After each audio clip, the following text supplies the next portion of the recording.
આપણી તંદુરસ્તીનો આધાર આપણો ખોરાક. ખોરાકની તંદુરસ્ત ટેવો. ખોરાકમાં દરેક જાતના સ્વાદ હોવા જરૂરી છે. મીઠાઈ જેવા ગળ્યા પદાર્થો પચવામાં ભારે હોય છે. તેથી તે સૌ પ્રથમ ખાવા જોઈએ. વધારે ખાવાનું ટાળો, જ્યારે ભૂખ લાગે ત્યારે જ ખાવું જોઈએ. જો કોઈ શારીરિક બીમારી ન હોય તો લાંબા સમય સુધી ખાવાનું ટાળશો નહીં. જમતી વખતે સારો નિયમ યાદ રાખવાનો કે હોજરીને વધારે પડતી ભરવી નહીં. તેના હલનચલન માટે તેમજ ખોરાકને સારી રીતે પચાવવા માટે તેનો 1/3 ભાગ ખાલી રાખવો જોઈએ. ખૂબ ઠંડો કે ખૂબ ગરમ કે ખૂબ તીખો ખોરાક ન ખાવો જોઈએ. ઝડપથી કોઈ દિવસ ખાવું ન જોઈએ. દાળ અને અનાજનું મિશ્રણ આરોગ્ય માટે ખૂબ સારું છે. આપણે એકદમ સ્વચ્છ અને ધોયેલા શાકભાજી અને ફળો ખાવા જોઈએ. તેમજ રાંધેલો ખોરાક ખાવો જોઈએ. શક્ય હોય તો આપણે ફણગાવેલા કઠોળ ખાવા જોઈએ. આવા કઠોળ પોષક તત્વોથી ભરપૂર હોય છે. શાકભાજીને આખા ધોઈને પછી કાપવાથી, સમારવાથી તેમાં રહેલા અગત્યના વિટામિન્સ અને ખનિજ તત્વો જળવાઈ રહે છે. જો આપણે શાકભાજીને કાપીને પછી ધોઈએ તો આ તત્વોનો નાશ થાય છે. તમારી જાતે શોધી કાઢો કે શું કરવાથી પાણીનો કલર બદલાય છે. લોખંડના વાસણમાં રાંધવાથી તે આપણને આયર્ન, લોહતત્વ પૂરું પાડે છે. રાંધવા માટે ચોખ્ખા વાસણનો ઉપયોગ કરવો જોઈએ. રાંધતી વખતે ખોરાકને ઢાંકવાથી તેમાંના કેટલાક વિટામિન્સ બચી જાય છે.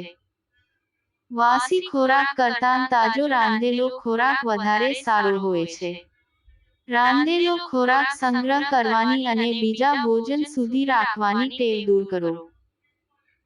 ધૂળ તેમજ જીવાણુથી બચવા માટે ખોરાકને ઢાંકેલો રાખો. રાંધતા પહેલા તેમજ ખાતા પહેલા હાથ ધોવાથી શરીરમાં પ્રવેશતા જીવાણુઓથી બચી શકાય છે. નાના બાળકોને 1 વર્ષ ઉપરના વારંવાર એટલે કે દિવસમાં 4-5 વખત ખવડાવવું જોઈએ. તેઓને વારંવાર ખાવાની જરૂર છે. બાળકો પણ કુટુંબના સભ્યોની જેમ થાળીમાં જ જમે છે. સમતોલ આહાર એટલે શું? સમતોલ આહાર એટલે શું? ખોરાકના મુખ્ય 5 ઘટકો છે.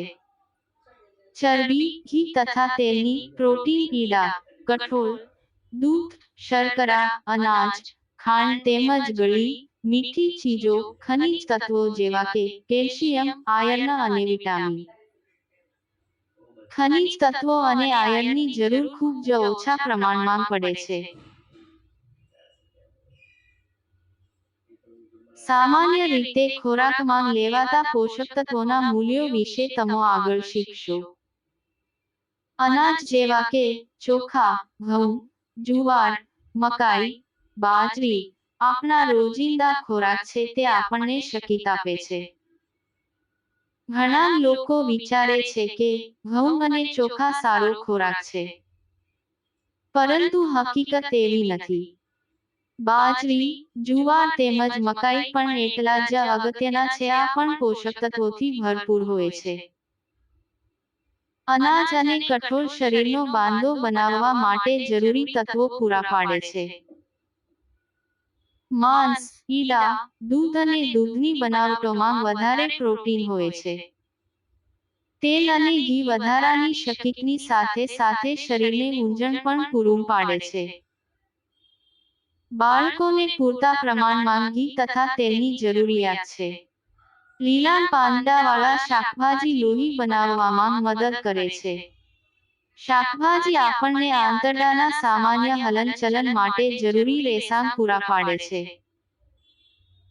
શરીરને કેલ્શિયમ, આયર્ન, આયોડીન અને ઝીંક જેવા ખનિજ તત્વોની જરૂર પડે છે.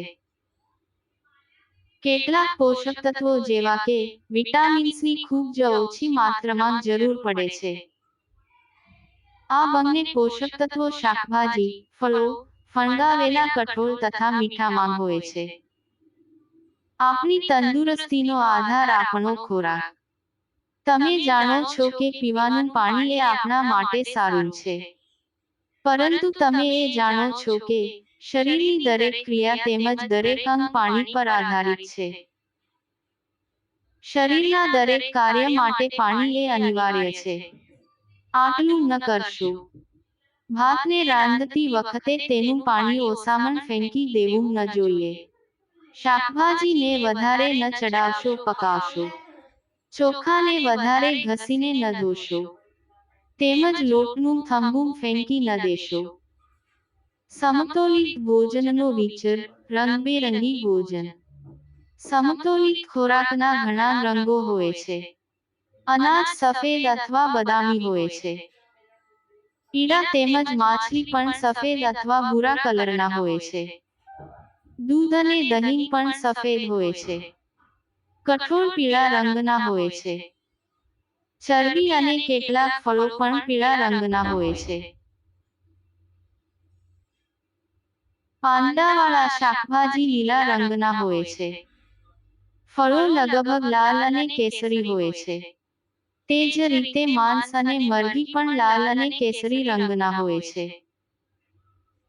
આ બધું સાથે મળીને આરોગ્ય માટે જરૂરી એવા બધા જ તત્વો પૂરા પાડે છે.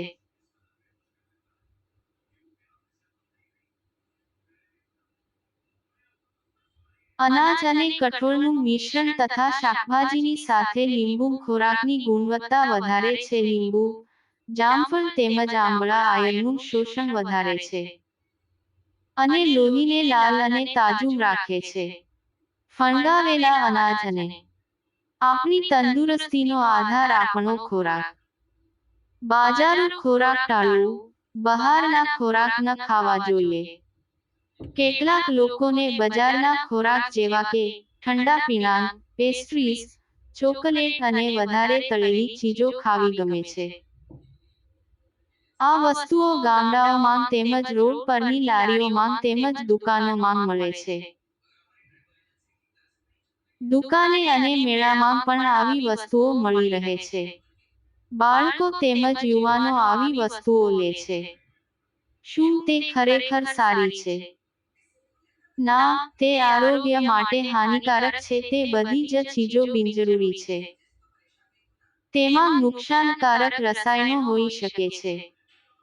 આપણા સામાન્ય ખોરાક કરતાં વધારે કિંમતના હોય છે. તેથી આપણને બમણું નુકસાન થાય. સગર્ભા સ્ત્રીઓ, ધાત્રી માતાઓ, ઉછતા બાળકો તેમજ તરુણોને ખાસ ખોરાકની જરૂર હોય છે. શું આપણે તેમને ઓછા આપીશું?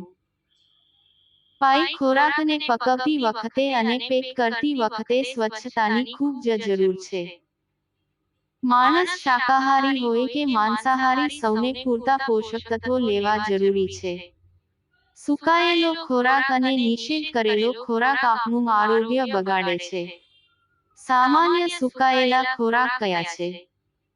ગોળ, ચણા, પાલક, સોયાબીન, ઈડલી, સંભાર વગેરે આરોગ્યપ્રદ છે. તંદુરસ્તી વ્યક્તિનું યોગ્ય વજન. આપણા શરીરનું વજન હાડકાં, સ્નાયુ અને લોહીને લીધે છે. ઉછતા બાળકનું વજન નિયમિત રીતે વધે છે. સામાન્ય રીતે બાળક 1 વર્ષની ઉંમરે તેના જન્મ સમયના વજન કરતાં 3 ગણું ધરાવે છે. પુખ્ય વયના માણસના શરીરનું વજન એકસરખું જળવાઈ રહે છે. ઘડપણમાં વજન ઘટે છે. ઓછા વજનનું કારણ ઓછો ખોરાક છે. મોટાભાગની ગામડાની સ્ત્રીઓ અને કિશોરીઓનું વજન ઓછું હોય છે. બાળકોને ઓછો ખોરાક આપવાથી તેમની વૃદ્ધિ ધીમી થાય છે. આપણા સમાજમાં ઘણા બાળકો નબળા, કુપોષણવાળા હોય છે. વધારે ખાવાથી શરીરમાં ચરબીનો સંગ્રહ થાય છે. જાડા માણસોને અમુક બીમારીઓ જેવી કે લોહીનું ઊંચું દબાણ, હૃદયનો હુમલો, ડાયાબિટીસ, મધુપ્રમેહ, સાંધાનો દુખાવો વગેરે થાય છે. વજન માપવું એ જરૂરી છે કારણ કે જે બાળકનું વજન વધતું ન હોય અથવા તો વજન ગુમાવતું હોય તો તે બાળક કાં તો ઓછું ખાય છે અથવા તો માંદું છે. આંગણવાડી બેન પાસેથી જાણો. સગર્ભા સ્ત્રીઓનું વજન નિયમિત રીતે વધવું જોઈએ. નર્સ દીદી પાસેથી જાણો. ટી.બી, કેન્સર અને એઇડ્સ જેવા રોગોમાં વજન ઘટે છે. પ્લીઝ લાઇક, શેર અને સબસ્ક્રાઇબ કરો.